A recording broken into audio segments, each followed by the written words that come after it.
Welcome to our webinar, our latest live analysis webinar. It's Wednesday, the 4th of January, and markets are sort of back in full swing. The US was open yesterday.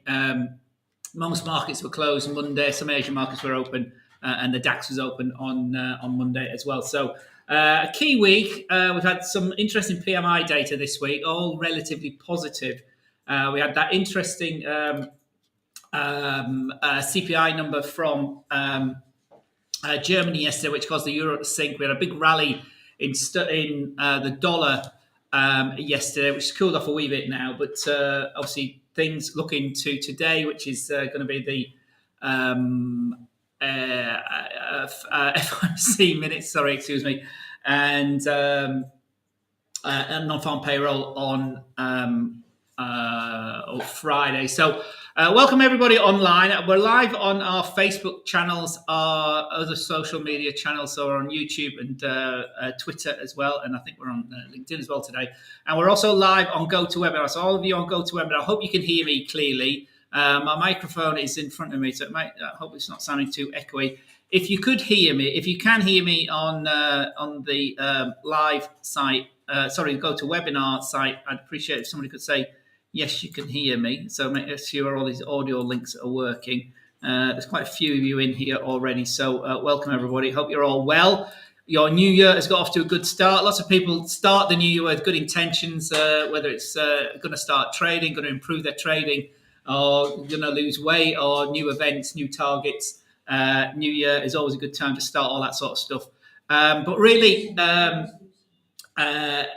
trading has always been the same for me, and trading success has always been, it's the same thing. It's about a mindset. It's about managing your risk. It's about managing your expectations, and it's about understanding yourself. Lots of people commenting on social media here. Thanks, everybody, about yen, gold. Johnny can see, he can hear me. Thank you, Mohammed. Mohammed saying everything's good, so that's great.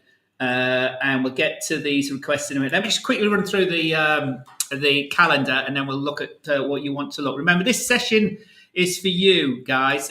Anything you want to have a look at, I'm happy to be here for an hour and however long it takes. Any question you've got about upcoming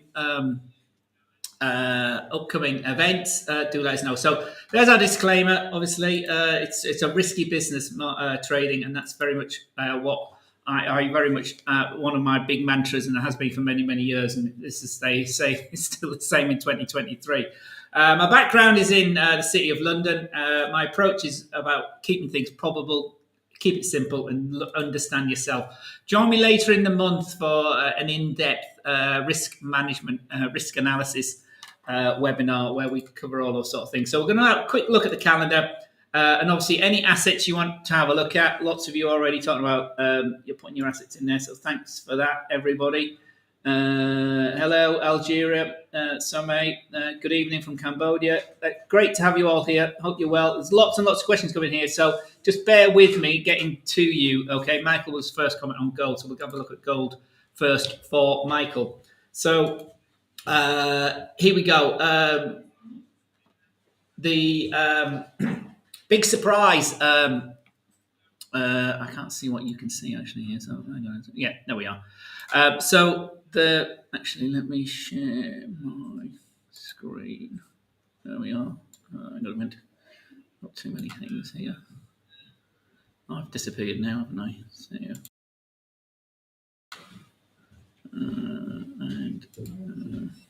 there we are. There you can see me and the screen, hopefully, right.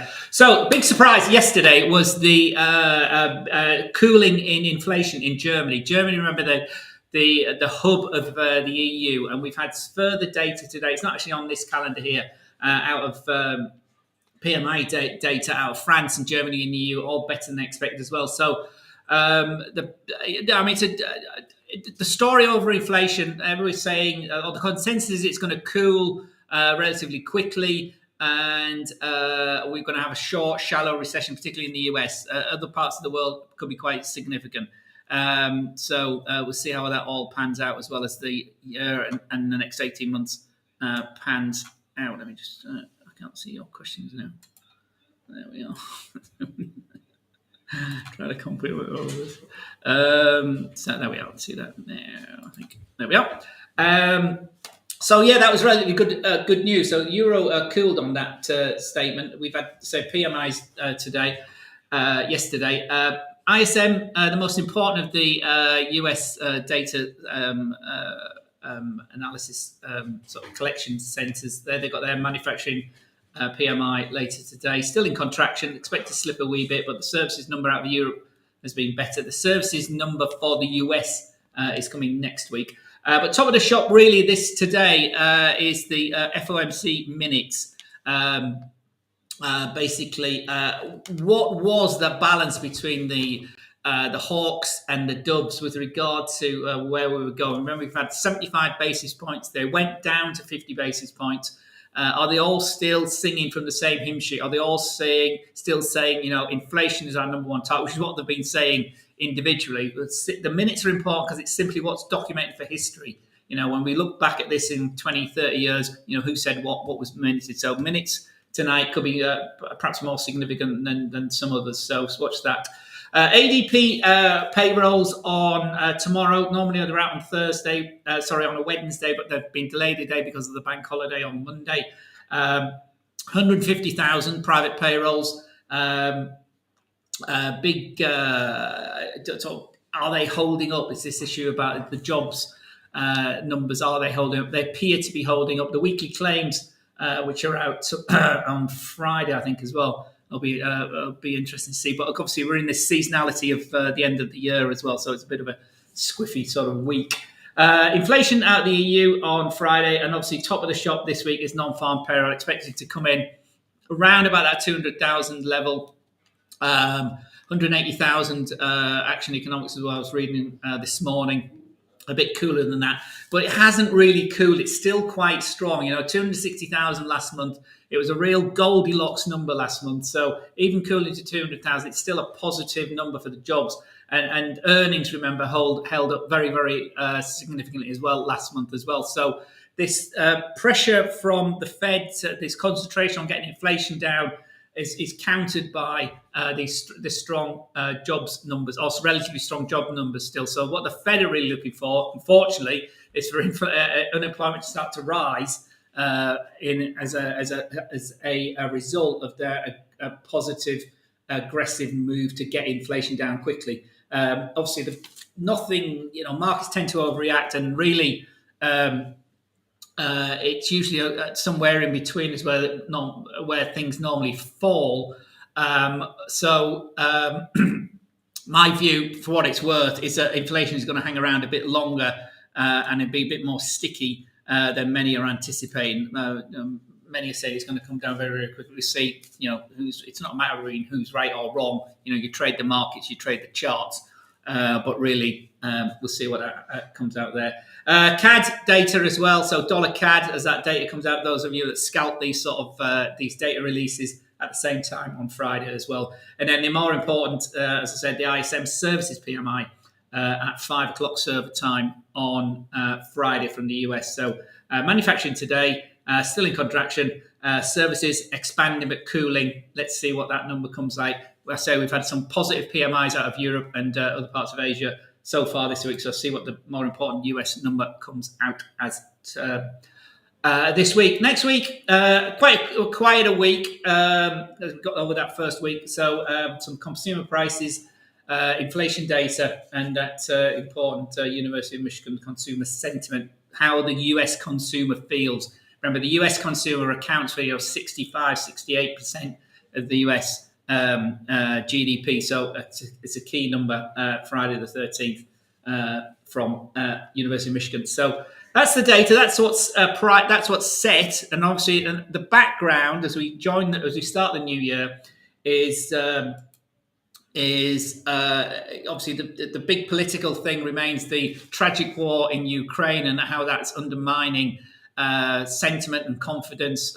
Lots and lots of pressure on the Russian economy as a consequence of Putin's invasion. And then the more important economically has been the 180-degree turnaround in China on zero COVID policy. Suddenly, after big social unrest in China, Xi Jinping decided to turn the corner, turn everything around, opening the borders. So the Chinese are looking to travel again. Lots of clogged websites, people trying to get out of the country on holidays, tourism. So the immediate impact has been quite beneficial for some of the surrounding Asian economies. But obviously, the counter of that has been a very, very steep rise in the spread of the COVID. It's still Omicron version.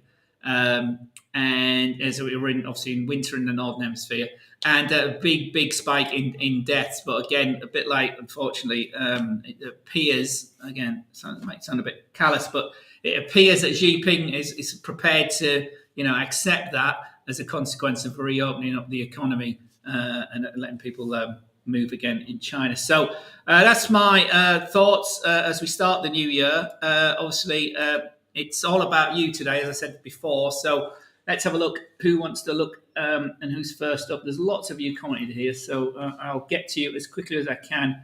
10 minutes past. We'll see how we go. So first up today was Michael asking about gold. Gold has had a big turnaround. Michael, I don't know what time frame you're trading, so let's have a look at gold here. A huge turnaround as we ran into the end of the year.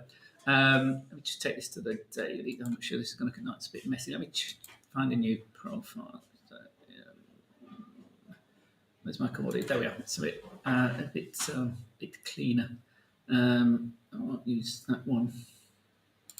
Where's my gold? Oh, I could use that one actually. Why not? So this is an Ichimoku chart for gold. This is on the daily time frame, Michael. So you can see we've had a break above the cloud. Anything above the cloud is positive as far as Ichimoku traders are concerned. Somebody's asking, Chino is asking about the price of crude, pound. Jonathan is asking sterling on GoToWebinar. We'll get to those in a minute. So we've had a big, strong breakout here from this level, or this movement down we had in September, October, and November, down to this 1620 level. This is an end of day. So we've had a big, strong move through October, through November, and particularly through December. And we've started, as you can see here on today's candle, very strongly as well. So we're over this. It hasn't actually got any lines on the key. It's going to show up, is it? Hang on a minute. So we're over the key 1850 level. 1850. Just put that in. Sorry, it's a new chart. So let me just bring that up. There's a 1800 level, which is about there, isn't it? Let me make that a big fat object. Let's make that. Make that a bit thicker. And that one as well. So you can see.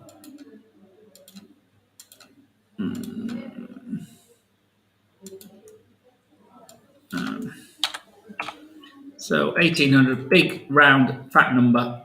We broke that during here. You see December. We played with it, played up and down, up and down, up and down. But a big break here in the last week of December. We followed through so far today on the worry about the global outlook. So inflation finally coming through and maybe a bit sticky. So the key 1850. That's not there. We are. 1850 level for gold has been breached today. So that's a significant level. So 1800 remains big support. Here, we're way above our cloud here on this Ichimoku chart. So positive so far today. Michael, the trend is up. And at the moment, I don't know what time frame you're trading that. But if we come down the time frame, so daily's positive. As you can see, the 4 hour here breached above its current cloud way back here in towards the end of December again. We've been above that ever since, and again above that 1850 level. So again, trending higher, trending positive. So daily positive, 4 hour positive, 1 hour also positive today. From yesterday, sort of sideways action around the 1830-40 level, and then we've reached out and we're moving higher. So that remains bid. So it's follow the trend, stay the right side of the movement up. I don't know if that's what sort of time frame you want to trade that, Michael, or anybody else that's interested in gold. Next up is Michael, another Michael, asking about dollar yen. Let's go back to my default settings. So dollar yen, another one that's been a big downtrend. Remember, we were not that long ago, we were at 150 for dollar yen, but a huge movement down, a consistent, consecutive 1, 2, 3, 4, 5 days down yesterday, right into 129.50. This was a 7-month low, Michael, for dollar yen. It rallied from that in European trades. Interestingly, yesterday we saw, I'm going to show you, you probably all saw that yesterday, a big spike for, wait a minute, that's yesterday, that's not, a big, actually, it's not as exaggerated on this dollar yen chart as it was on other dollar crosses chart. But anyway, we've had this consecutive trend lower into 29.50 under the key 130 level. We rallied 150 points yesterday from 129.50 to 131. Couldn't hold 131 this morning. No buys up here. The wicks from yesterday didn't play out. Couldn't get to 131.50, and we've moved lower. Another leg lower this morning, and that triggered significantly short there at 10 o'clock. Reversed a wee bit, but that's still short on the 1 hour time frame. 130 support, 129.50 further down. Patrick, yeah, we'll get to US oil in a minute. Don't worry. It's another one that's had a big old rally, 4% plus we lost yesterday in US oil. So perhaps testing that $70 level again, but we'll come back to that in a minute. So dollar yen today down, and really the two levels here today. If you're trading this today, Michael, you've got a big 100 pip range. 130 is the big support. 131 is the resistance. You can see that. But sorry, let me just go back. But remember, we've had a nice. Oops, sorry. I was trying to show. We've had this big downtrend. So lots and lots of pips being banked into year end, into the first significant trading day of the year yesterday. Japan was closed. I think Japan was closed yesterday as well. It was, wasn't it? Yeah, Tuesday. Japan's back today, and that key range, 100 pip range. We're at the bottom end of it at the moment, 130.30. 130, so 30 pips to the bottom of the range, but still trending lower on that 1 hour time frame. Michael saying gold. Let me just go through some of these questions. Mahia said gold. Johnny can see me. Thank you very much, Johnny. Who's next? Mohammed saying everything's good. That's good.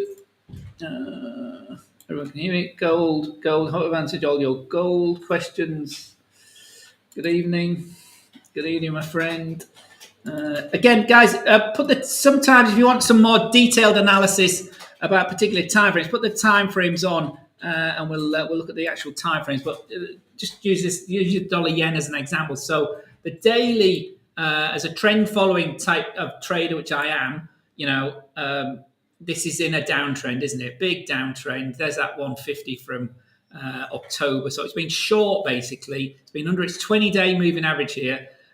Since the 4th of November. So you'll be looking to take short positions in the dollar yen as long as it's under its 21-day moving average. That's what this this strategy is showing. So we had a big leg down, sideways, leg down, retrace, but sideways, leg down again under 133, 131, and then what did we say yesterday? We got all the way down to 129.50. So the trend remains intact on the daily time frame. The 4 hour, a bit more volatile, but still a downtrend clearly, isn't it? So you'd be looking to take short positions. The 1 hour is still short as well. So as you come down the time frame, so or starts to show some sort of resistance. So we've been down, it then tried to go up. It didn't want to go above 131 yesterday, and we come back down. So the 1 hour's now come back in line with the daily and the 4 hour. So obviously, if you go down the time, if you go all the way down to 5 minutes, obviously it's a different kettle of fish. But you can still use the same setup to trade. We were long here, took us out here, went short, that didn't work out, went long, that didn't work out, that worked out for a long. And now, even on the 5 minute chart, that's been short since probably since I started talking, basically. That was the last candle there.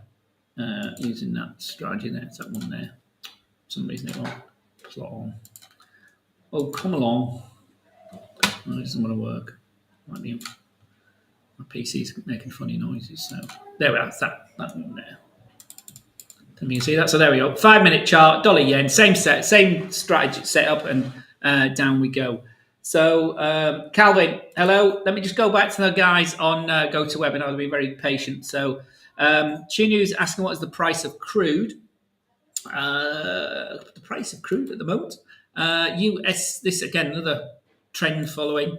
Perfect, but classic sort of big down candle yesterday as it came back under $80, and it's been moving lower ever since. So what you can see here on the chart, hopefully you can see on the chart, on this one we've got both it's not just the red line, I think. We've got the spread there on the red line and the brown line, the bid and the ask price there. But we're currently trading around about 75.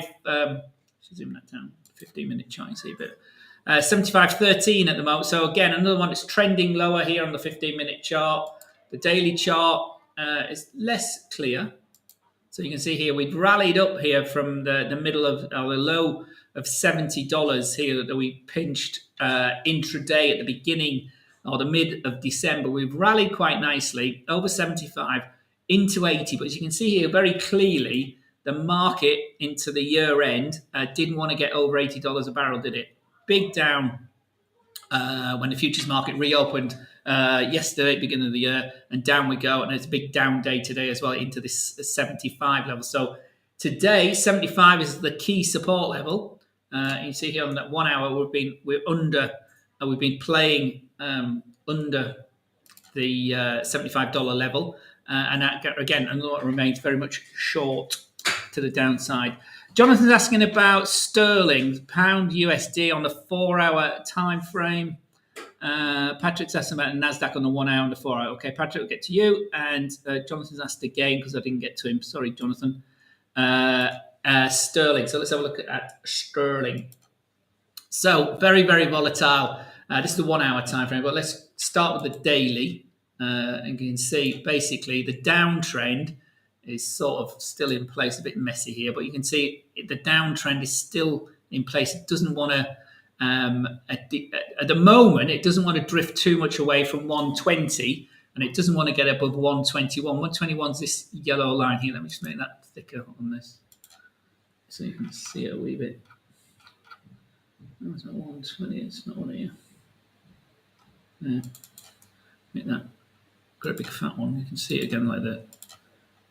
Close. There we are. There's the 121. There's the 120. So we've drifted. So the daily remains down. We're under the 20-day moving average, but it's getting interesting. We went down yesterday. It spiked this 119 level, but we've bounced again today. So for your 4-hour trend time frame, Jonathan, it may have turned around. So let's have a look.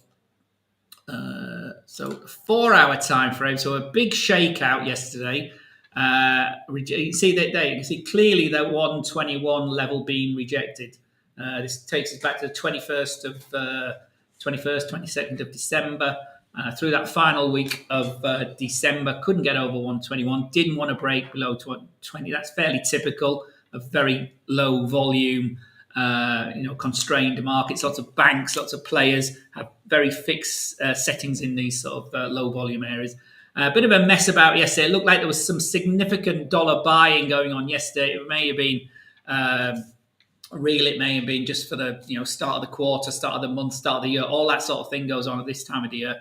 But here on the 4-hour again, so your range here, Jonathan, is much wider. We've got a 200 pip range here on the 4-hour. But here, again, using this strategy, it's really flattening out. It's not really trending. The moving averages aren't giving you any clear direction. We've been extending down. The magenta line here, the purple line is flattened out. You'd expect that last week. And we might get some direction. At the moment, we had a big up candle this morning. The 8 till 12 candle, Jonathan, was very positive. But I'd like it to, hopefully you can see this. You really want to break this 2080, so 120.80 level on an end of candle basis, this current candle. which finishes in at 1600 hours, and we're only at 1325. So a big positive entry candle here on this strategy. We'd like to break this, certainly 28, and see if we can break and hold above 121 to the above.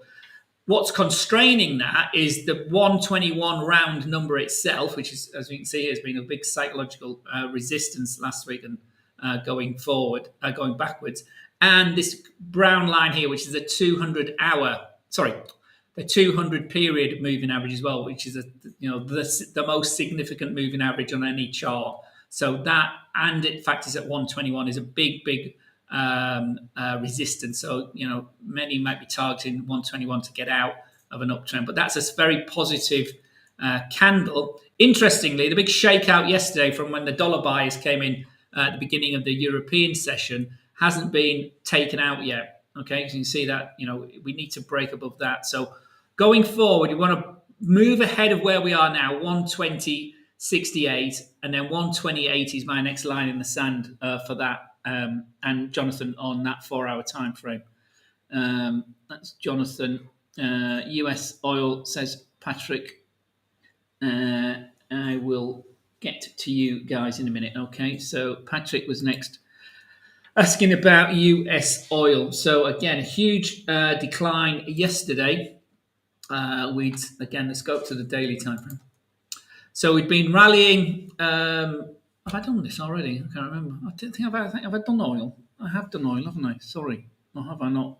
Have I done oil already? I can't remember. Anyway, let's do it again. So daily, we'd rally from this. Yeah, I have. I know. I was talking about $70, $80. No, down at 75. I've done that already. Sorry for repeating yourself. Patrick was asking about NASDAQ on the 1 hour, and the 4 hour is next. And I'll get back to you guys on YouTube in a minute. Let me just finish off these guys. Patrick, NASDAQ 1 hour and 4 hour. So the US 100, I've got it here. Should it be here somewhere? Is it gone?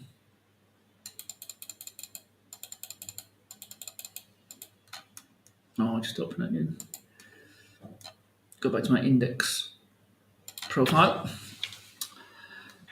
So US 100 here on the daily. So as we all know, the NASDAQ had a terrible 2022. It was down 30-odd%, I think, 33%, something, I don't measure it. But anyway, so the downtrend, actually start with the weekly with this one. The weekly, there we go. That takes us back to the beginning of 2021. It was today, this time last year, the 3rd of January. I know it's the 4th today, but yesterday was the all-time, it was an all-time high, and a high for 2022, and it just descended ever since, hasn't it? A bit of rally up and some retracing, but really this is the weekly, and it remains in a big it's been had 1, 2, 3, 4, and we're into our 5th week lower for the NASDAQ. Under its 200-week moving average, is a very significant level that breached that in the beginning of December. So, that's the weekly. The daily, there's its 200-day moving average, all the way up there at 12,192. We're trading down here at 10,925. The trend remains down, basically, Patrick. Don't fight the trend. 4 hour also down, a bit of flattening out, but, it's way under its... or it has been under its 50. This is its 50-hour moving average, the green line. The 20 period, I should say, is the magenta line. So it's flattening. It had a bit of a tick up yesterday, but it closed down yesterday, and it's ticked up. The futures here are ticking up a wee bit. Today is that current? Yeah, so that's 4 hour candle. So it's ticked up a bit off the floor yesterday, but interestingly, the floor here during December took us down to 10.68, so it's ticked up a wee bit. I'd like to see it, on the 4 hour, it needs to break 11,000, Patrick, to move up. But that, that's the consecutive candles. Again, it's not, very simple. These are in low. These are in low volume markets, so be careful about trading there. But you can see here, There you go. Fibonacci strikes again. See the 61.8 retracement of this sell-off in the new year, just from yesterday, sits there. So your first resistance today is where we're sort of had a go today. So there's that at 10,960. Above that level is the 50 screen line here is the 50 period moving average. So that's a little bit above there. So that's your next resistance to the upside on your 4-hour time frame there.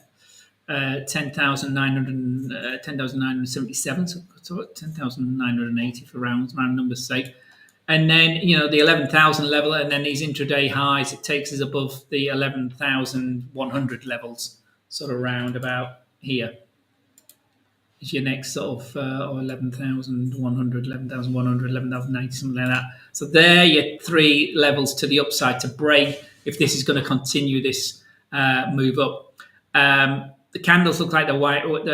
Certainly, we've had two strongish candles. We're about 50% of the big down sell, but we're still short of 61.8 retracement. So it's still looking a bit weak, this recovery. As far as the 1 hour, that 1 hour will look a bit more positive. So here, it's the moving averages are flat, but it's ticked higher, and then it's rejected. Obviously, markets aren't open yet, so these are futures prices. But you see, it's ticked high, so that would have triggered a bit of a weak entry on a small candle. We rallied to the 61.8. Many would have had a target around about there, and it's come off that. So so it's sort of edging higher in the 1 hour, but with no great momentum, and the 4 hours similar. So biased a bit positive. I'd wait and see for some more clear direction, to be honest. Who's asking about that? Patrick. That was Patrick NASDAQ. Patrick's asking about, if oil does drop further, where will it land? Well, the 70 level, Patrick, is where we had that intraday. Always look to the left when you ask yourself those sort of questions, Patrick. If you look at let's go back to actually use this different chart. But, so where if it does dip further, you were talking about, you're obviously trading this. Are you trading this? If oil does dip further, you didn't say, yeah.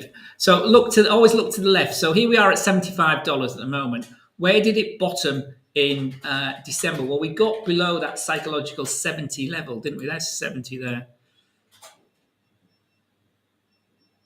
We got to test that zone. So, another $5 to the downside, perhaps, before it turned around here in the middle of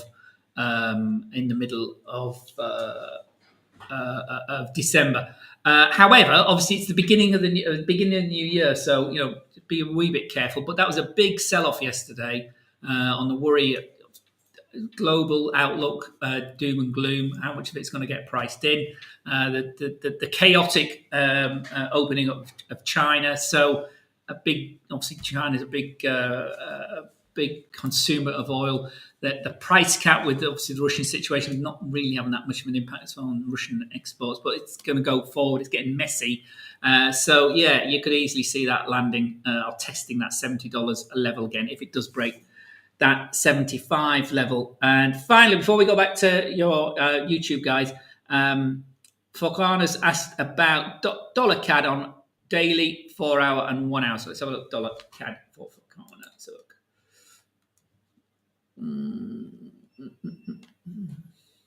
Go to my default. So again, another one that saw a big rally in the dollar yesterday. Obviously, the Canadian dollar more vulnerable to movements in the oil market than the US dollar, but we had a big spike up yesterday. This is the 1 hour time frame. You're asking about the daily, so let's start up on the daily. The daily remains relatively well bid. Okay, so we're not drifting high, but we're sort of trending higher, playing with this 20. Day moving average, which is flattened out just shy of 136. So here you can clearly see the resistance here, like we saw with some of those other charts, Fokana. Patrick, it's not a problem. That's what I'm here for, my friend. Big resistance at 137. Another big fat round number. Dollar CAD doesn't want to get over that. We tried to test to it here at the beginning of December. We were over it briefly at the beginning of November, but then went under it. So then we had a bit of support from 136. Then we drifted down to 135. So another one with a two. Now we can see clearly a big 200 pip range there through December for dollar CAD. We were up yesterday on a big bid for the dollar in early European trades. That's been wiped out really today, or more than wiped out currently today. We can't make a decision on today's candle as it's not complete. But if we go down the time frame, so that's the range. So we're range bound. So you might be looking to add to positions down here close to 135 and sell close to 137, which is sort of what's happened here. And again, as an end of day basis, you can see it's clearly resistance at 137. So there might be some more pressure to the downside here if this breaks. But obviously, we've got some key data this week. PMIs, we've got both the jobs out of Canada and out of the US on Friday. So this could be quite an interesting one to trade if it does break out of this range, but it would need a significant move. And it could be a significant move if this range breaks, simply because this range has been in place for all of December. So, the longer the range goes on, the bigger the break can be potentially. Okay. Biased still sort of, it's a bit unsure at the moment on an end of day basis for me, really. That 20-day moving average is flat. The faster moving averages are also very flat and next. So it's directionless. So I'd be looking for a break of those ranges before I got interested in a dollar CAD trade, to be honest, as a trend following sort of guy. But let's go down. That's what the daily's saying. So the daily's a bit balanced. Okay, the 4 hour is sort of choppy as well. So we were down, we were long, nice long, and then a big down leg here today. 4 hour, has support at 135.34. This 200 period moving average ahead of the 135. So if you, I don't know whether you're short or long this for Kwana, but that's the next target and support level. That breaches, we then will test that 135 level. The 1 hour will be a bit more direction full. There was that big rally yesterday. You see here it's that big up candle there as European trading got underway. Rallied the dollar into this 137 area, couldn't get to it, and then rolled over, and then that went short, then retraced, but you're still short. You might have been stopped out there, but then that went short again there just an hour or so, no, this morning at 10 o'clock. So dollar CAD's been short from 10 o'clock this morning now, that 1 hour time frame. Through the 200 hour moving average, very significant. So here you'd be looking to try and test yesterday's low, as we saw on the 4 hour, which was that level there, 135.20 level there on the 1 hour time frame. That corresponds through to last week as well. That's 135.20. So 1 hour traders have been short from this level up here this morning. Certainly people using this strategy would have been short from 136.17. We're currently trading at 135.50. So you got 67 pips to the good at the moment for 1 hour traders. Is it going to get down to this 135.20? Well, we'll see. That was a big down candle store for the last couple of hours, but it's under its 200 hour moving average. It's going to start reverse. It certainly needs to break back over 135.77 on the 1 hour time frame for Ghana, my friend. Okay, so there we go, my friends. That's all comments I've got here on GoToWebinar. Let's go back to all right, friends. On Rizwan's asking about gold. Let's have another look at gold. I'm not you asking about gold. I don't know if you've arrived late or not, but this is the daily time. And sorry, we're all aligned because it's the 1 hour time frame. But you can see clearly that's the key lines here are these magenta. This is the 21 hour day moving average, which is now over the key 1800 level. That's a key break for the 21 EMA. The 200 EMA is down here at 17. This is the daily down here at 1770. And the 50 here is coming up to cross it at 1750. So maybe this trend has perhaps got some legs in it still, but it's been running quite nicely from the beginning of November. Really, it's just didn't want to. Then it broke up here over that 1800 level here. As we started December, went sideways and broke out some big candles. See the big candles, some big movements during December. But the big white candles here are more positive than the red candles. So we buys to the upside, worries about inflation, the weakening dollar a tad, and gold in play as crypto unwinds, some say. Well, we'll see. But that remains bid on the daily. The 4-hour remains a strong trending market over the key 1858 level now, which is very, very interesting. We've broken 1850, 1830, and 1850, 1860 levels now as well. And the 1 hour so far today rallied and cooled at 1850 yesterday, but are still above and remain bid above the 21-hour moving average here since the break here, all the way back here on the 28th of December. So again, nicely aligned moving averages for 1 hour traders there. That's the 200, the 50, 21, 5 and 9, all nicely aligned.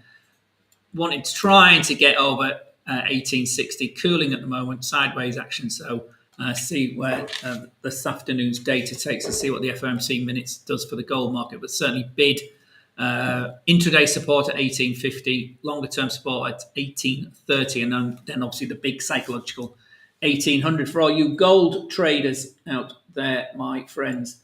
So I hope you're all the right side of this trend. Let me know how you trade, whether you're sort of intraday mean reverting type traders, whether you follow these sort of strategies with moving averages and trending and staying in the market. It's good to find out how you all make your money or lose your money as it goes. Alex, thank you for that, Alex. I don't often look at Swiss yen, but nice to have a look at something different. So I don't know if I've got Swiss yen on here initially. Let's have a look. I may have. There it is. Swiss yen on the 4 hour. Alex says Swiss yen. Doesn't say what time frame, but let's have a look. So this is a Swissy against the yen. Both of them Swiss. Everyone was talking about what a strong year the dollar had, the US dollar had, but the Swiss franc was the second second strongest of the major currencies last year. So these pair tend to counteract each other because they're both safe haven type currencies. You can see here big sideways action here through September, October, November. 150 was a big resistance in September and October. We started to step down during November. That brought us down to 148.50, and then we've sort of stepped down ever since. And then the big shakeout occurred here on the Japan announcements here on the 12th. It's the 20th, that was, of December. Took us under 143, which had been a long-term sort of support area from this rally up we'd had earlier in the year during the summer. So as summer resistance is now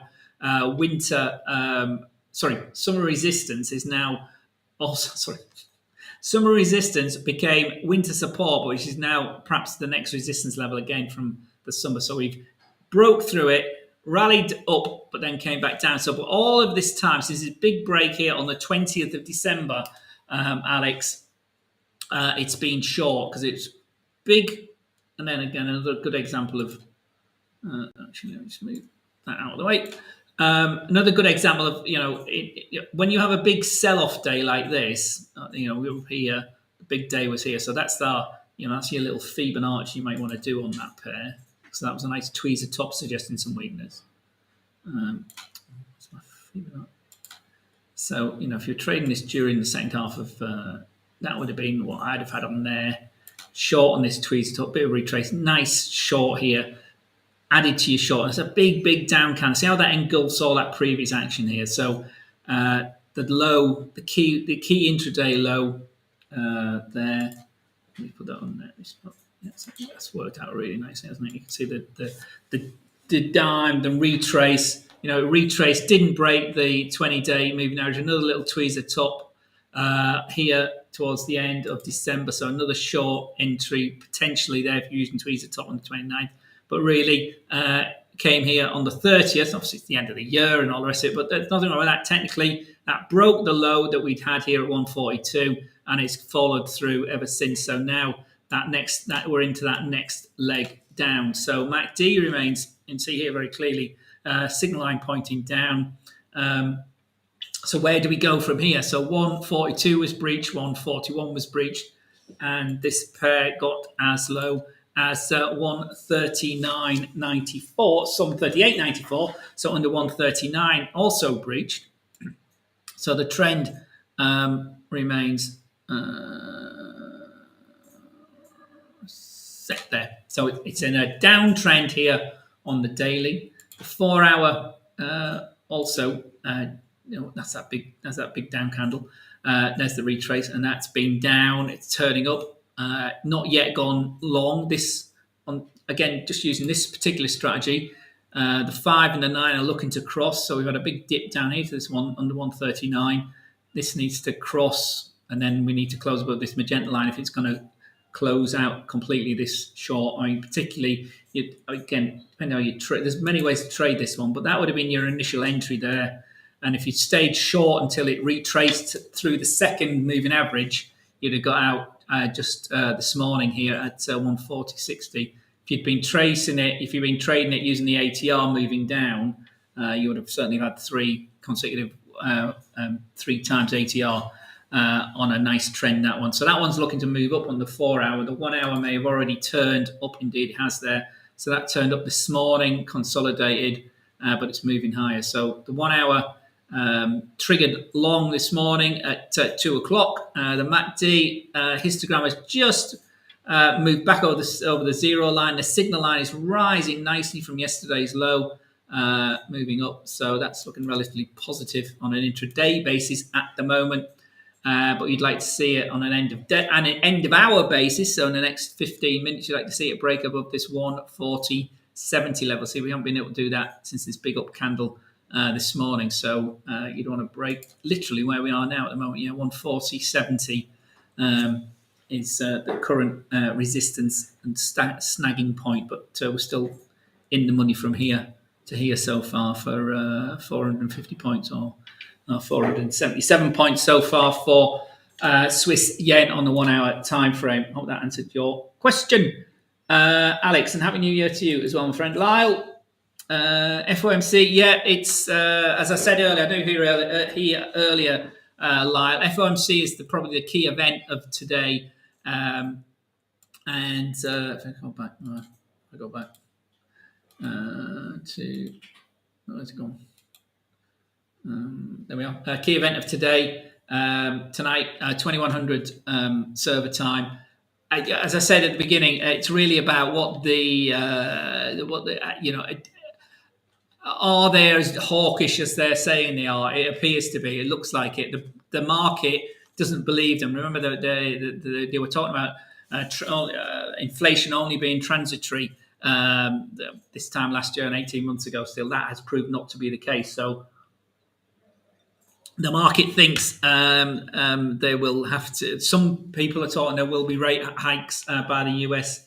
Yeah, hikes, not cuts. Cuts, not hikes by the end of 2023. Personally, again, I'm not convinced of that. But again, it doesn't matter what I think. Only time will tell who's right or wrong. But what's minuted? The point I mentioned that is that because the minutes are there for history, so it's documented. It's what was said. It's what they agreed could be written down as from their discussions. So, the big hawks on the Fed like Bullard and Co. They've very much got the upper hand at the moment. So, 25 basis points. 2 more of those hikes are expected in 2023. We did cool, obviously, in December. There's 50 basis points, and that's what these minutes are from. So. See how the vote went, how the thoughts went tonight. So yeah, key event of today. Certainly, Lyle, you're absolutely right, my friend. Dollar yen says Assad. We just and Mohammed, somebody else is asking about dollar yen as well. Let's have a look at that for Assad and for Murtaza. Where's my charts gone? Oops, that one. On that one, don't I? Anybody else on go to webinar? Sorry, we ignore those questions have dried up there, but yeah, don't be afraid, guys. Dollar yen, wasn't it? Where's it gone?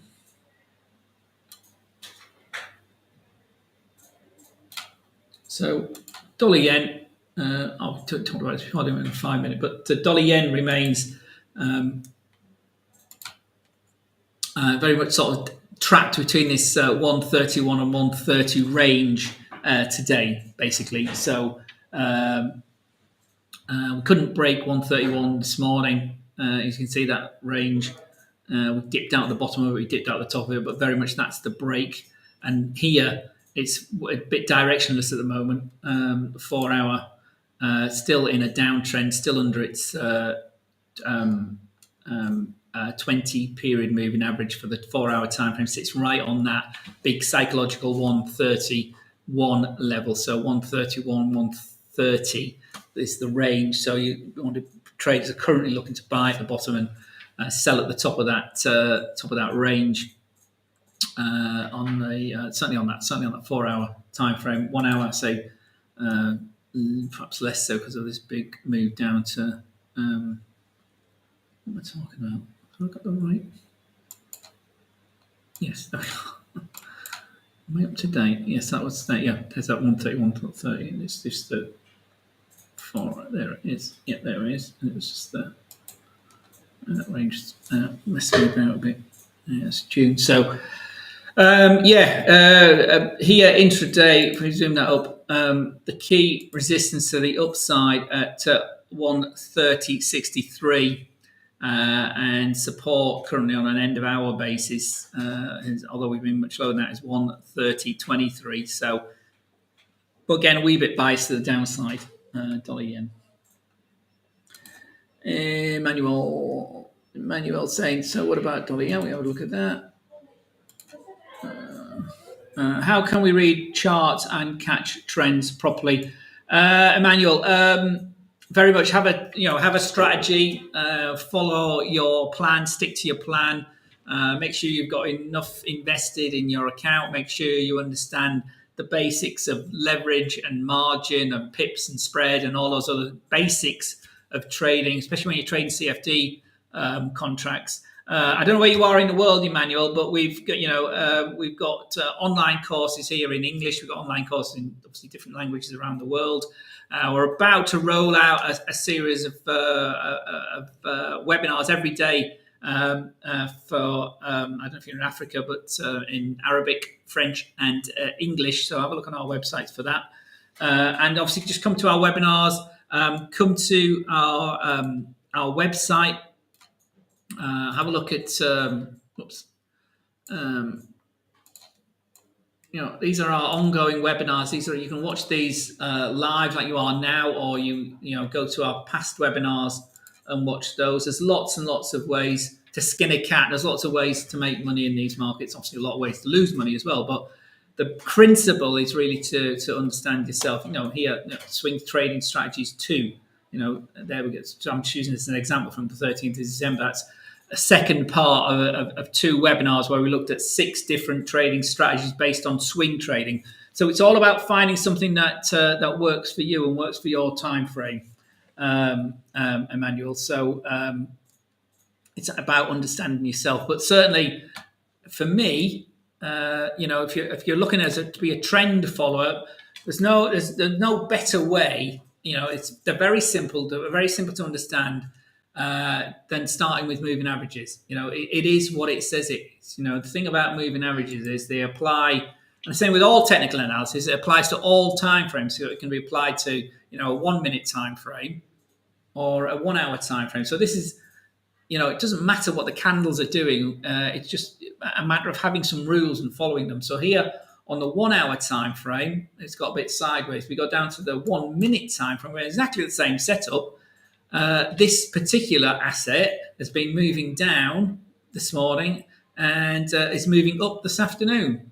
So it's just have the strategy. If you were trading this on the 1 minute, you would have gone long here. The rules for this strategy would have taken you long here at 13.23, and here we are 13.54.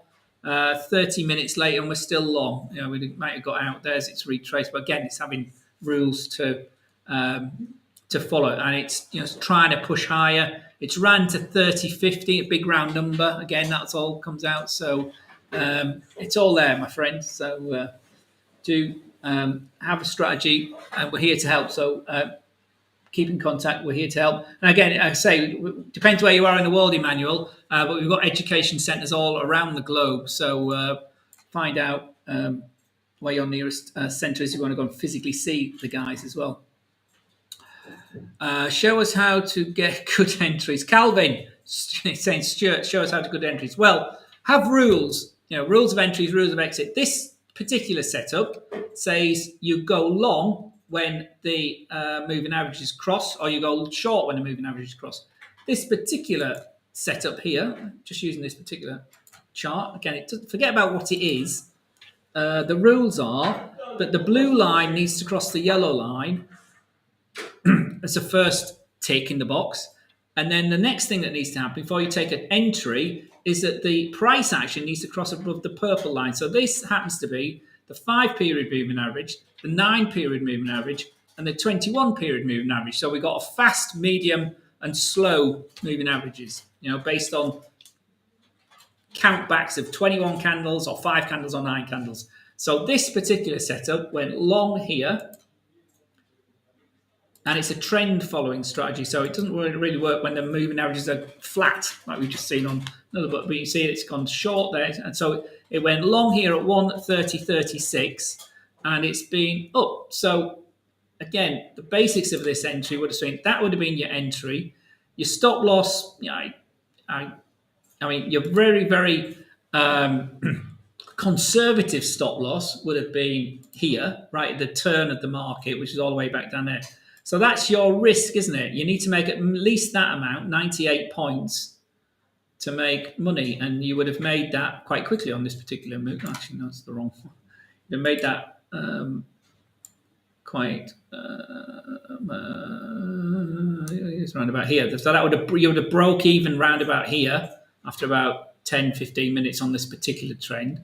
If you, again, another way of doing this is to, instead of having it all the way down there, you could have had it, I like to count back, so 3 to 5 candles, depending what's going on. So if I'd been looking at that, I would have looked at, well, that's my big entry candle here.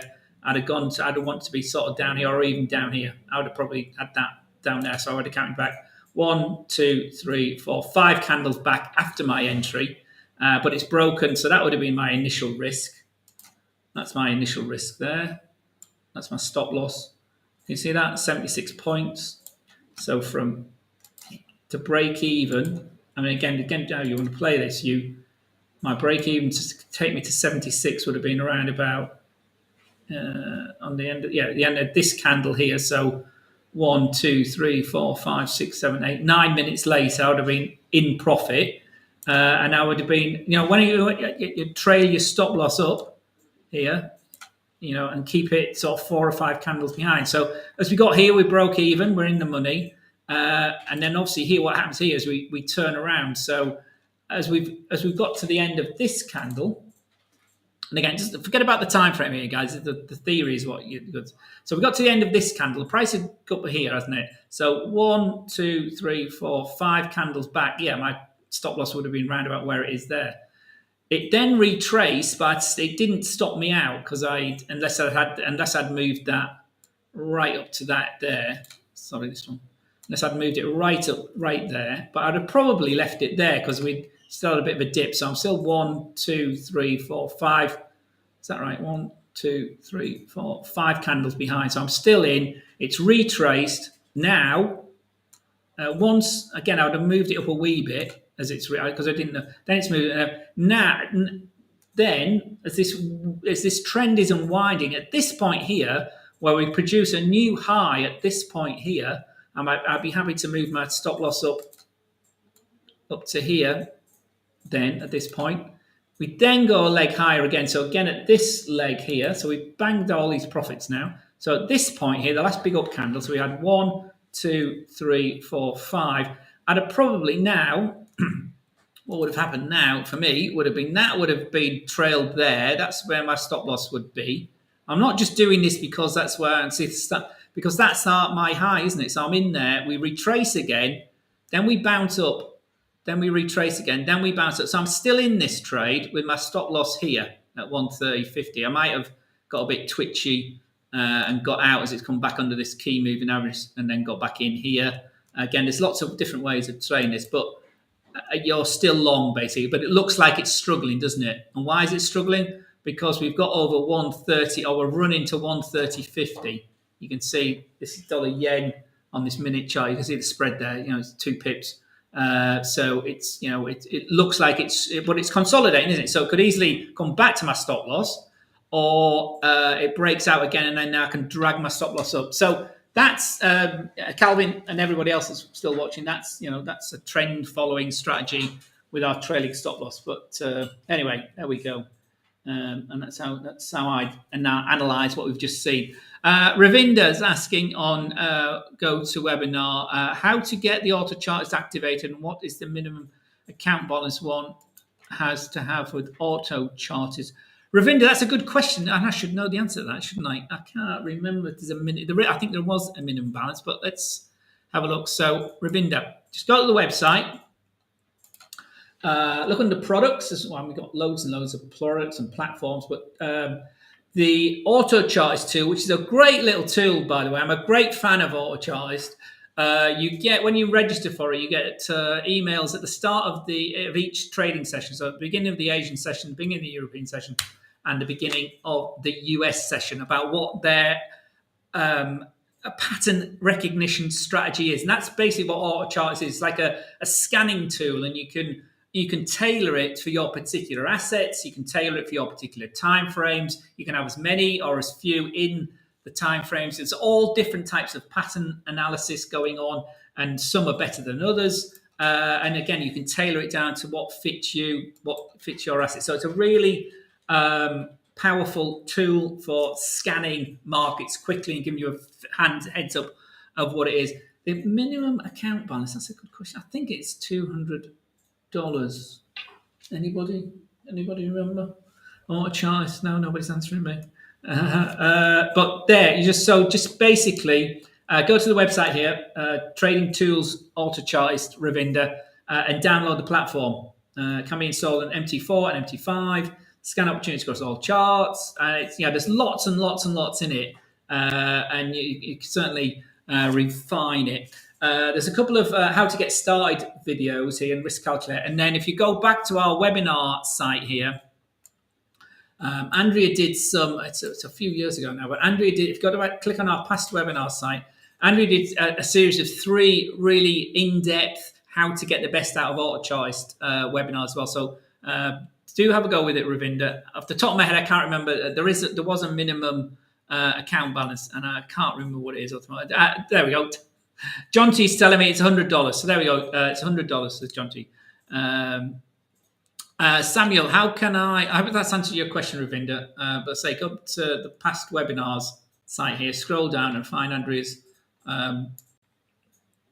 webinars on AutoChartist tool. So I'm a great fan of it. I think it's a great tool, quite simple. And you just, again, it's one of those things. Lots of people have it. Lots of brokers offer it. But people, it's about following the rules and sticking to the rules, and just appreciate that not everything works all the time.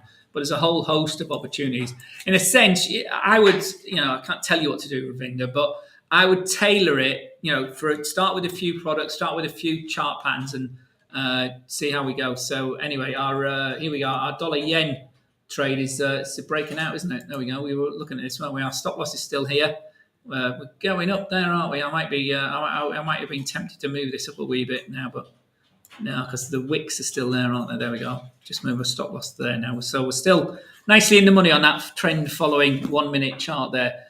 Thank you for that, John T. That's very good.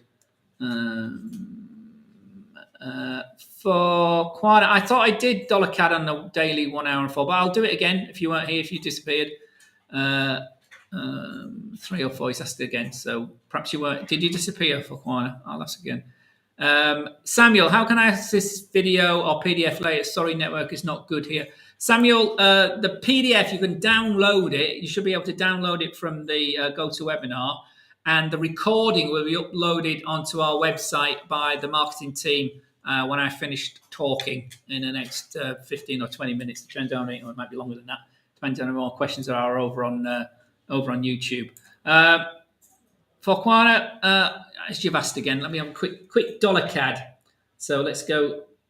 So dollar CAD, you've asked for daily 4 hour and 1 hour. So if we got at the daily, we can see there's a big resistance at 137, isn't there? You can't get over this big thick blue line. Can you see the big thick blue line there? We got to 138, but that was back in October. November we came down, and December we couldn't get over 137. So 137 is the big upside resistance for dollar CAD. The big support sits at another big fat round number at 135. So we've got a 200 pip range for dollar CAD for all of December, basically, and that's what we've played with as we've come into January. Two big daily candles there. Big up day yesterday, and currently a big down day. So we're in the range. The 4 hour will have unwound. So there you go. That 4, again, using the same strategy we just looked at in that 1 minute. For 4 hour traders, you would have taken a big short position, having gone long here and turned around a short position at whatever time, what was it, 12 o'clock at 135.35. But the resistance to go lower needs to break 135.35. Is that right? No, 135.55, that is. 135.35 is the 200 period moving average. Then there's the 135.20 support. That's the hour time. And then 135. So they're the down targets for 4 hour. On the 1 hour time frame, there's that green line you can see on the chart, which would clicked short. In fact, it went short then, not there on that one. I don't know, it might be in the 4 hour. But that vertical line there on the 1 hour, if I can, that would have, again, using this moving average strategy, would have actually gone short then at 6 o'clock this morning. It's retraced a wee bit, but our stop loss, again, like we did before, would have been up here initially. Then we've gone lower. My stop loss now would be round about my entry. I would have trapped in all this profit. We've gone under the 200 period moving average hourly, which is interesting. And there's that 135.20 for your 1 hour traders for Kana. Oh. There's that intraday low from yesterday. There's that 135.20 and then the big 135.00. Big round number. So that's the downside. Okay, right. Let me get back to our friends over on YouTube. Lots of you in here still. So first boss say, let's have a look.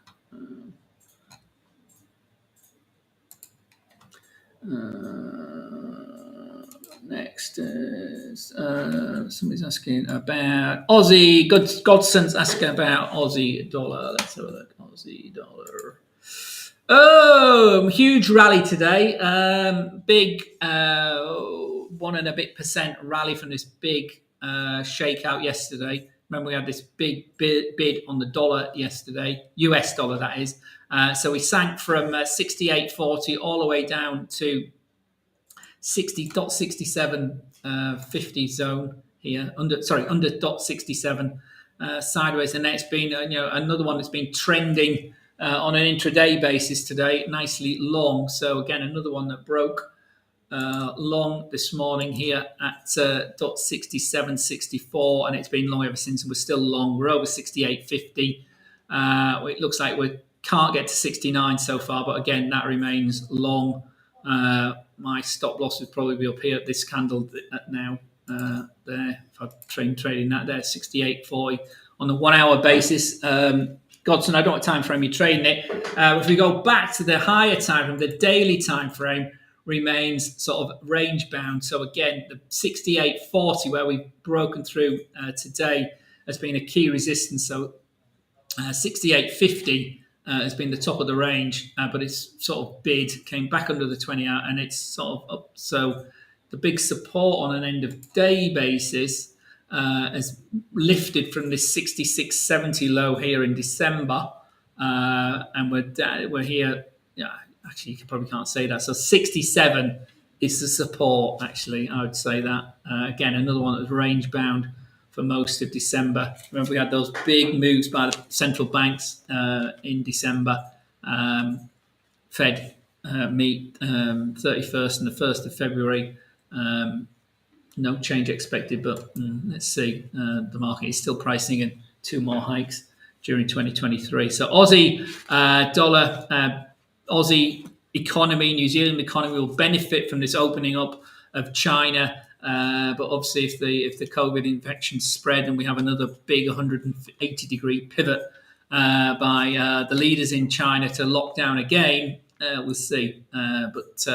So Aussie needs to break and hold 68.40 on an end of day basis to break out of this channel, and support is down there at 67, so 140 pip range for the Aussie dollar on an end of day basis. Intraday, nice day today, trending nicely. It was a nice day yesterday as well, turned around quite quickly, but we're still bid, we're still in the money on an 1 hour basis on the Aussie dollar, Godson. Your spread is so high on pairs, Rizwan. That's life, my friend. I don't know what if you're comparing us to other brokers or particular assets. I don't know.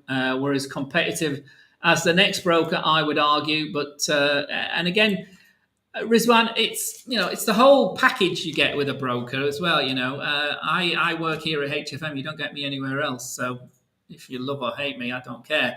But our analysis is free and it's there. Some of the people might charge you for it. It's we've been around a long time. We're in business for a reason, and people trust us. We've got millions of accounts, and I would argue we're as good as the next guy. But it does vary, obviously, from time to time. It's markets, and especially at this time of the year. I don't know if you've been trading over the last couple of days, but markets can be quite slim, especially in Asia, in the Asian sessions. There is one. But it is what it is. It's part of your business. If we're too big, our spread's too big for you. Try and find. I'm saying going to another broker, but compare us on the whole badge of things, not just the spread. So best of luck, my friend. What should we be expecting from the Fed minutes? Said Samson. Well, as I said earlier, it's really the detail about how hawkish they remain. What does that mean? What I mean by that is.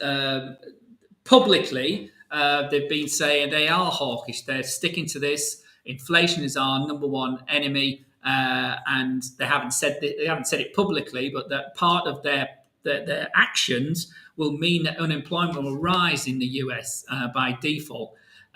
We haven't actually seen signs of that particularly yet. There's been a bit of caveats to that, and there's signs, obviously, that inflation has topped out. Certainly, the headline inflation has topped out and rolled over. We had 5-6 consecutive months down now, but it's still not low enough. 2%, remember, is their target range. We're still over at 6-7% range, so it's still very high. We had an announcement this morning out of the UK, for instance. I know it's not the Fed, but food inflation in December in the United Kingdom was 13.3%. It is going around. History shows us that inflation sticks around a lot longer than many participants anticipate. So. That's what I'd be looking for tonight, Samson. Any sort of break from the hawkish tones, and if it remains very hawkish, this is likely to give the dollar a lift tonight. If there's signs of some dovishness coming in from some of the more dovish sectors of the Fed, that will cool the dollar. But remember, we're in this first week of the year. So we got the first week of the year, you got the first week of the month, you got the first week of the quarter. All those sort of things are all built into the time that you're trading. So, take it with a pinch of salt. Everything, every bit of data, every bit of information, every bit of stuff you hear from people like me. And, next big key data point is the non-farm payrolls on Friday. So if that's, under 100,000, for instance, that will show that the Fed aggressive rate hike is working. So that, that'll say, right, they're going to cool. So that will cool the dollar. If it's, 250,000, 300,000, much higher than expected, that means the Fed are going to go again, perhaps more than 25 basis points each for a couple of months this year, and suggest, higher for longer and definitely no rate cuts in 2023. So, and that will benefit the dollar. So, and have a consequent impact on obviously yields and treasuries and stock markets. So, so the detail, what's actually said. Aussie, we just looked at Aussie, didn't we, Heaven? Yes, we just looked, there we are. Aussie bid quite nicely. Oh, everybody's asking about Aussie. Amir's asking about Aussie as well. So that's bid today, nicely rallied. Struggling, we've got we can't get to 60.69. So far today here, we've been as high as 68.6885. It doesn't like to want to go over there, but here on an end of day, on an end of hour basis, I'd have been long from this morning as that triggered, or the system would have triggered long here at 67.65. My stop loss is probably up here at 68.44 at the moment, so it pips to the good as that's wound higher. Gold, says Motis. Again, it's bid. Gold. The key levels 1830, 1850, and the big round 1800 itself, all the way down here on this 1 hour chart, as you can see here. But again, that's trending higher. Struggling to get over 1860 today. Shy of 1870, but again, another one that remains bid to the upside. Big positive candle was here when we broke above yesterday's high here this morning as Europe opened. We broke over 1850. We've held 1850. We're currently trading at 1858 to the upside. Rizwan. Rizwan's just comment about the spread. Only gold 50, only gold 30 spread. Okay, Rizwan. I can't comment on that, to be honest, Rizwan. If other brokers have better spreads, tighter spreads, it'll be for a reason, and the best of luck. But all the best. How can we catch market trend? We talked about that before, Emmanuel, didn't we? Aussie, we just looked at Aussie. Swiss yen, we looked at Swiss yen. Was it for you, yen? Or was it somebody else? I think it was somebody else, wasn't it, asking about trending markets. Sorry, this is from ages ago. This is from over an hour ago, these questions are, so I apologise, my friends. I don't know if you're still here. Swiss yen, I think we did look at Swiss yen. Again, let me just get back to it. Oh, well, lots and lots of questions. I still haven't got to you. All right, let's have a look. Right, I'm not going to repeat stuff then, because there's lots of you I haven't got to yet, so I apologise. Yen euro, is it full there? It says fries. Let's have a look at that. I didn't look at that earlier, so I'm going to pick the new ones. So yen euro again. I don't know what time frame fries, but what we're looking for yen euro yen euro yen. A euro yen, big downtrend. We've had a strong a strong yen the last few days, and certainly start the new year. We're down here at 137.30 or 137.40 was the low from yesterday. Here intraday, it's ticked higher, sort of breaking out. It would have messy, short. That would have been what's happened here. Is we've gone down, we've closed out as we've gone long there, then it's gone back down there. That would have been long from this morning, really, and the stop down around out here. So that's still long.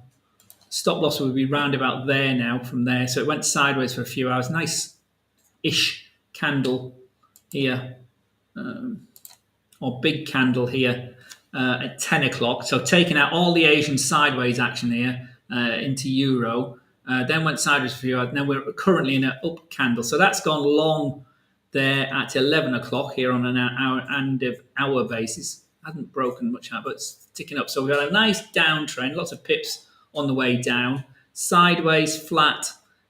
Stop loss currently there at 137.86, having gone long at 138.54, but so a relatively wide gap there. So that's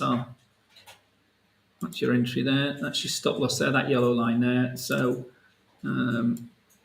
break even, you'd want 760 points. So that's 760. What's that? No. 680. So 680 target. So to break even needs to be up here somewhere. Around about there, 139.25. It's ticking higher. That's on an intraday basis. 4 hour basis, big down, retrace down. Looks like it's moving up. 4 hour, you'd need to break to go long this particular pair. You'd want to get over 139.20 if you're trading it on a 4 hour time frame.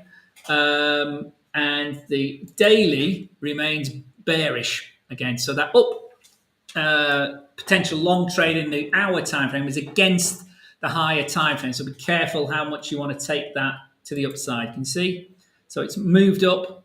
So it's triggered here, but it's a bit of a weak one, isn't it? Because it's been sideways. Because the 4 hour is yet to break high. It needs to get over that 139.20 level, and the daily remains very much in a downtrend. So it's had a big sell-off there on the 20th of December, retraced, and then it's broken lower below that low. So that's very much a bearish market for Euro Yen, which is what your question is. It fully bearish? Yes, is the answer on those big red candles on there on an end of day basis. It's all about time frame. But as we can see, the 1 hour is just trying to tick up. You might get some pips intraday. The 30-minute might have already got you some pips. Not really, no. You still got the 15-minute. The entry candle was a bit more choppy there. It's come back. You've gone up. So 15-minute may have. But yes, it is on an end of day basis. Yes. So I hope that's answered your question. Emmanuel, best indicator sense for market trend. We talked about that before, Emmanuel. Come to our training online or in the actual our education centres, and we're here to help, my friend. Moving averages. Start with moving averages, are as simple as anything. Happy New Year, Omar. Thank you very much. Good afternoon, Uganda. Heavens, Judy. Hello, Aussie. We did the Aussie before, Heavens, so I'm not going to do that again, hopefully. It's had a really strong day. Please, sir, can you give us a genuine prediction site? Kelvin, trading isn't about predicting, okay? It's not about prediction. If you want a prediction site, you're going to lose. I'm not say you're going to lose your money. It's you're gambling. You've got a gambler's mindset. If you're looking to prediction, you need some rules, some mechanical rules, which is what this very simple moving average system is here. You've got to be able to apply the rules and accept the results of the trade, whether you win or you lose. And that is by far the biggest problem all traders of all hues, of all experience have. Dealing with losing trades, dealing with winning trades, and treating both imposters the same. It's that. If you want a prediction site, Kelvin, go and do something else. You need to change your mindset, my friend. Okay? Prediction isn't what trading's about. You just got to accept what's going on. Aussie sell. Well, Emmanuel, it's going up. Aussie, as I think, although I'm not Aussie here, but it was going up last time we looked. Euro dollar. It's the first time anybody's asked about Euro dollar today. Donovan, what time is it? I'm doing here nearly an hour and a half, so I need to go and get some lunch more nearly. A lot of you repeated questions, so I'm going to wrap this up when it gets to 30. So, but this is the first request about the euro, which is unusual in itself. So,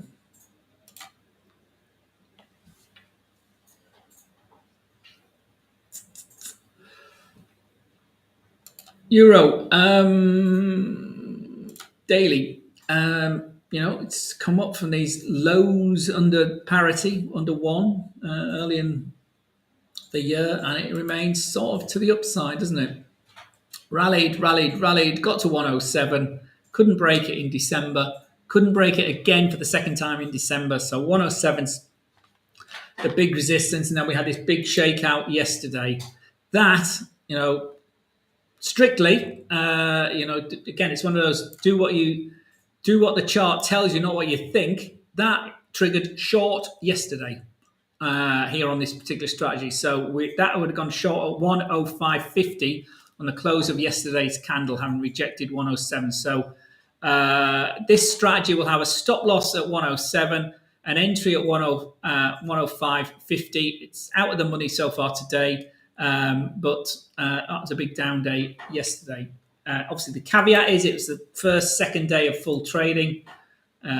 See what you will. It's still in a bit of a channel, isn't it? And the bottom of the channel is at 105.50. So, but it is under its 21-day moving average, and it hasn't been under that since the beginning of November back here. So it's had a nice trend up. We've bagged lots of pips on the way up, and that's triggering short now. Whether it's going to play out or not, who knows? But that triggered short last night on an end of day basis. The 4 hour was up and that happened then this morning. In fact, having gone, yesterday morning, wasn't it? And it's retraced on that big bid on the dollar, and the 1 hour time frame was short again yesterday, and that's closed out, and it's gone long this morning at 10 o'clock, and it remains long, but it's found resistance clear at the 200-hour moving average there at 106.25, so it needs to break over 106.25 to go to the upside.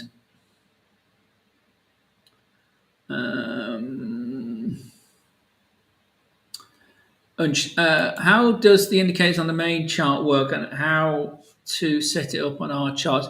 I'm just doing sort of live chart analysis today.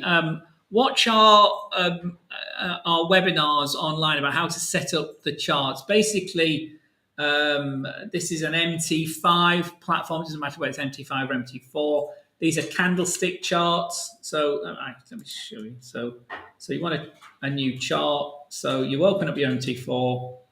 You click on new chart here. You pick the asset. It happens to be euro dollar. My system defaults to this. So I'll get white down candles. I get black up candles. I've got the grid on. So that's how it defaults. And then you can add things to it. So you can insert indicators, whether they're trending indicators like these ones or they're oscillators like these ones. And then you can put them on your chart, and then you save them, and you save them as templates or profiles. So here,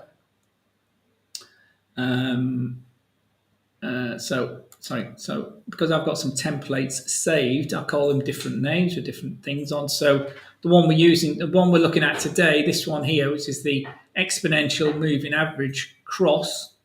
That one uses the 3, 5, and 21 moving average. This one uses the 5, 9, and 21. This one. So the yellow line is the 9 period, the blue line is the 5 period, and the magenta line is the 21 period.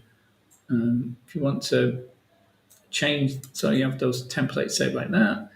But again, watch our how-to webinars to have that set up on ChartCon. Okay. Obviously, the answer you wanted. But there we go. How do I know if a trend is about to break and when it's continuing? You don't, for Kwana. That's the point, my friend. That's why you need rules. So, and that's what the moving averages can tell you. So here, this is a different setup. So this particular setup there, I've got 2 different moving averages. So here it would have been short. Here we've gone flat, and it would have triggered long here, where the moving averages have crossed there. So on this particular setup, this is the euro on the 1 hour. This one went long this morning at 3 o'clock, and the moving averages remain in line, as you can see here. Hopefully you can see here. The yellow is above the blue, so you're still long until these cross again and we get out. That's a very simple way of trading. That's how you know. On that other template, if I go back to this standard template. So again, here, this one, that didn't go long till 10 o'clock this morning, this particular setup on this. So that would have gone long there because the blue and the blue crossed the yellow here at 1 o'clock this morning, but it didn't break up. In fact, it wasn't then. It was. It broke over there at 6, 7 o'clock this morning. It's not a great break, but it has closed above the 21 moving average. So you can see the crossing there, then it's gone. So I'll stop loss down here again, and that's still long following that. That's the strategies, okay? And you don't know it's going to break until it does. So it turns around and you get, but if you're trailing your stop loss up, so initially stop loss would have been around about here. If you'd gone long here on the green line, and as it's moved up, it would be there. And, if I was being really aggressive, I would have my stop loss there now at 105.92. Let's be, because I'm trying to lock in my profit from there to there. So I've got a little bit of profit. And I just wait for that to get hit to take me out because this could go sideways. So obviously the key thing with trading is what you don't know what's going to happen. There we are. in this bit, this is what we're interested in, is it? All of this has happened. We make our money in this bit, the black bit or the white bit on your chart. You don't know what's going to happen. So the price from here could go up here. It could go down here. If it goes down here, we get stopped out because it goes through our yellow line. If it goes up here, we make more pips because we haven't got a target set on here. We're just trading it with the trend. Okay. And the difference between SMA and EMA is the way the maths is worked out. SMA stands for simple moving average, and EMA stands for exponential moving average. There's very little difference between them. The key difference is that the exponential moving average is more biased to the recent price activity at the end of the time period. So a 20-period simple moving average simply uses 20 periods, adds the total up, and divides by 20 to give you the average.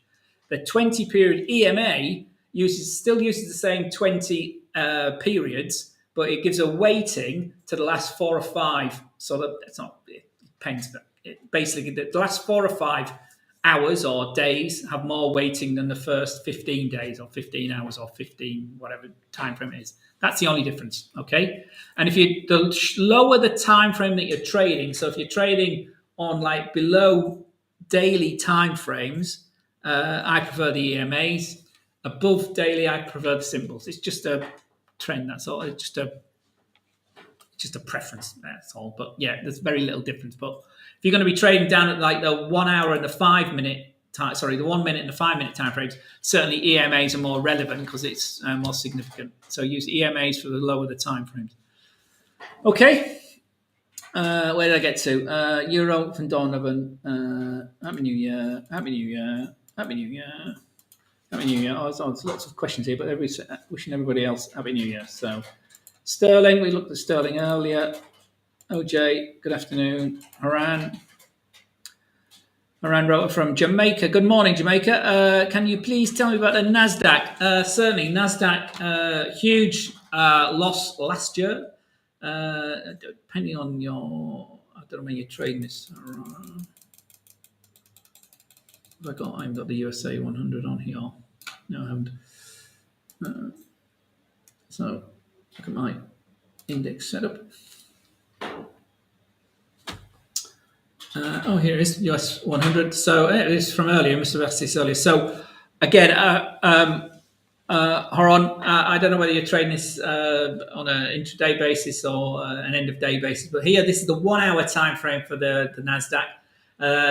Yesterday was a down day again, and that's the move of yesterday. What's happened today is we've recovered 50% of yesterday's decline. That's where we are now. That's what that Fibonacci is showing you there.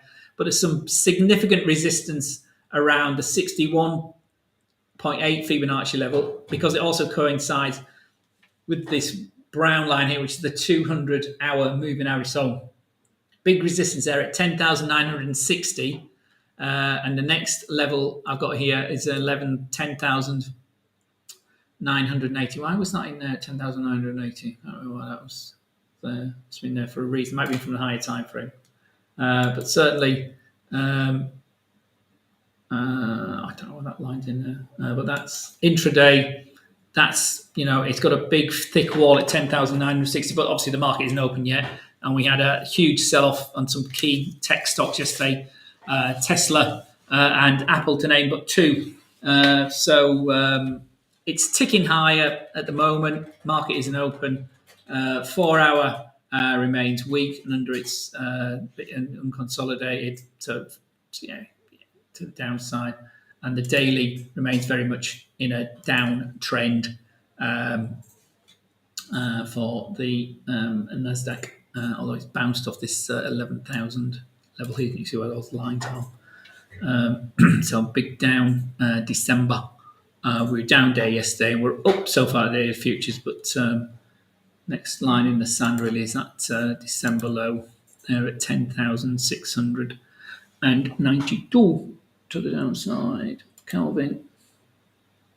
Who are the iPhone winners, please? By the way, I only saw one.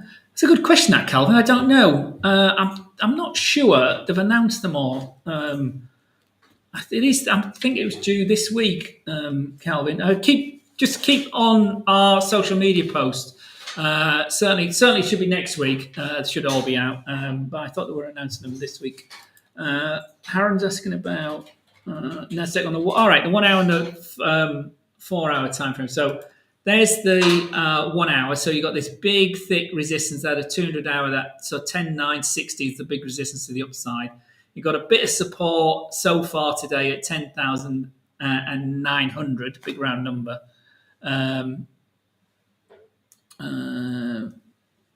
So it's ticking up here from this low of yesterday. It took us down here to 10,770. So it's ticked up, going up, but resisted that down. There we are. So again, using this crossing strategy here.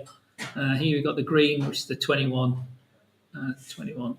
No, the greens are 50. So it's that's our support really through here today. 4 hour. Bit channel bound, isn't it? You see, it's not really direction. It's still biased to the downside. It needs to break through here, through 10,980, and then above 11,000 to break to the upside. But the trend is very much, you see here on the 4 hour, very much to the downside. So the floor here at 10,692, resistance 11,095, and sort of sliding sideways. But trying to edge up. I'd wait for some sort of direction on that one as far as the data comes out this week. To be honest, Haron, I wouldn't rush into that one.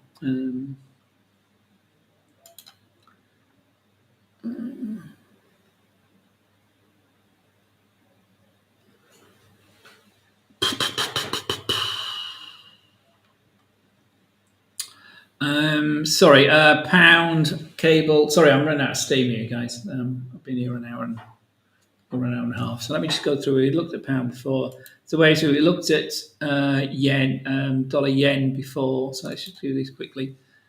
Sterling file.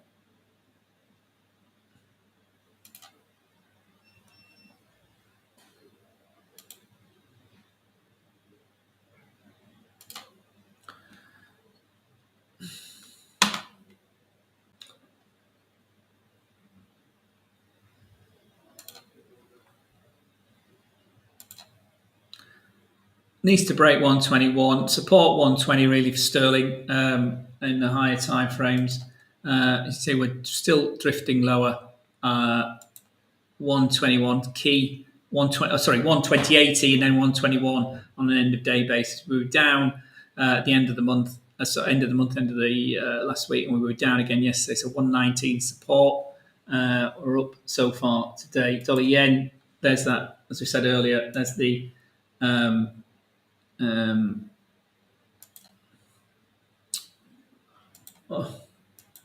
there's dear me, what am I doing?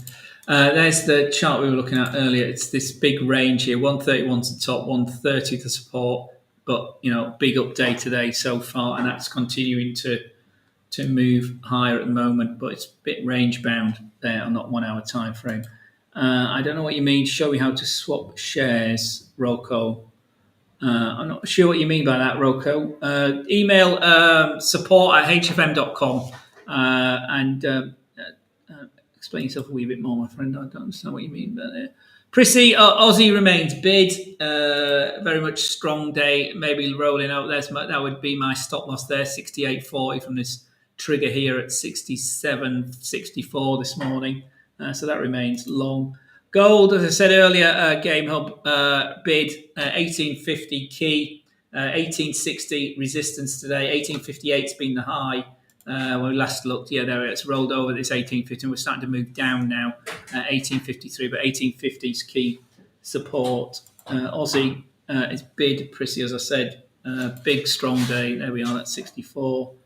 James says nice. Rocco, what's Rocco saying? Rocco's saying, I must go sell then swap. I don't know what you mean, Rocco. You mean you want to sell the shares that you've bought or with us, or I don't know. For Kwana, you're obviously quite new, and you're saying what's the difference between trading and investing? Investing tends to be for the longer term. You have investment accounts as well as trading accounts, so you buy and hold stuff. You can also go short.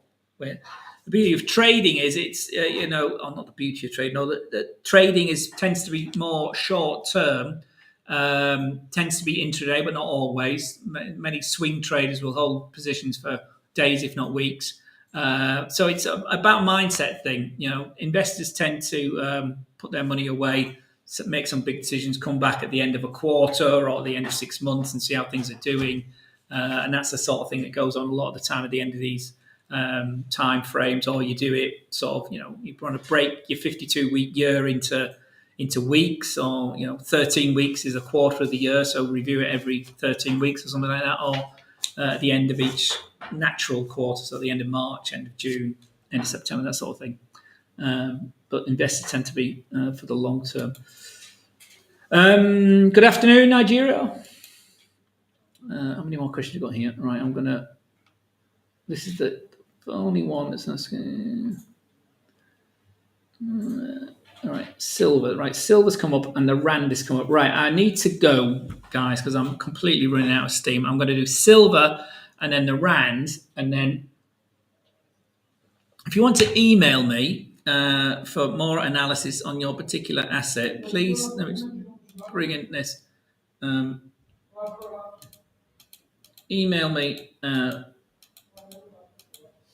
here at webinars@hfm.com if you want some more analysis. If I haven't answered your question, I need to go because I'm really tired. But Lugano has asked about the rand on the 4-hour time frame, and somebody's asked about silver. Furnace silver before it's too late. Please could you analyze silver? Impact, I can't get to Bitcoin, but do email me and I'll webinars@hfm.com will give you some analysis.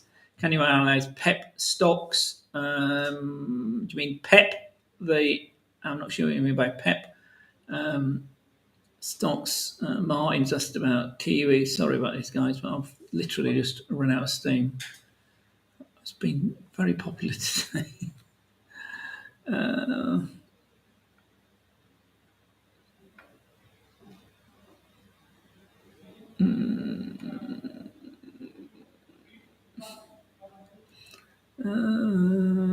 Investment account on Marpa. You need to open. I'll show you that in a minute. Right, let me just do these last two charts. Okay, so email me at webinars@hfm.com if I haven't got round to analysing what you wanted to have a look at today. So I apologise, but I've run out of steam. I've run out of time as well. So let's do silver and rand, and we'll call it a day. So silver commodities have had a bit of a kick up. Copper particularly weak, simply because copper, China is a big consumer of copper, and copper's been quite weak. But silver, on the other hand, has continued to follow gold higher. This is silver on the daily time frame. As you can see, we were down here under $18 at one point earlier in the year. Let's zoom that up a bit. Down here. 1750 all the way back in September, but it's continued to rally, hasn't it? So we've been up, we've been down, consolidated, rally long out. But here, as you can see, during November and December, our 20-period moving average again has kept us on the right side of the trend. So the trend remains up like the gold market. The moving averages here are nicely aligned. We got the 20, the 9, and the 5. Moving up, retrace, moving up, retrace. Nice strong day here. Again, that's that 20th of December day, that Wednesday, it was Tuesday, wasn't it? Took us to $24. We come back down, and here currently today we're trading at 24.13. So that remains to the upside, Werner. And resistance is the 24. Interesting, it's 24.45. That's clearly on there from, this is obviously an old chart, it's clearly on there from previous times, but 24.44 today has been our intraday high, and this has been a new. So I go to the weekly chart. Interesting, that takes us all the way back here to April. So you can see we did get to $25 in April and April and March. Last year, but that's again another one that's weekly chart here, nicely bid, trending higher. That's just like the gold market. That's taken it. That's trending higher, take your stop loss and follow it up. That was a big day to add. Would have added that day.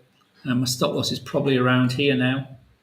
If I was trading this, that might be a bit tight. I might have had I have to be using my 20. Yeah, it's proved really strong, hasn't it? The 20. So I'd be using my 20-day moving average. So I'm long there. I'd be long this chart with my stop loss there at 23.35 sort of level for silver to the upside, Werner. And finally today, I'm going to look at Rand. As I say, sorry if I didn't get around to what you wanted me to have a look at, but please email me at webinars@hfm.com if you want some more details on something. I'll get back to you as quickly as I can after I've had some lunch, because it's quite late now. It's 2:45 here. Right, finally, before I bore you all to sleep, Rand. Where's my Rand? Oh, that's the wrong chart. Profile. Emerging market currencies is what I wanted. Some huge moves here. So dollar Rand. This is this chart setup happens to be Heiken Ashi candles. Don't worry about it. News is the same, isn't it? Look, what's that telling you? Who asked about the Rand? Let me just find out who asked about the Rand.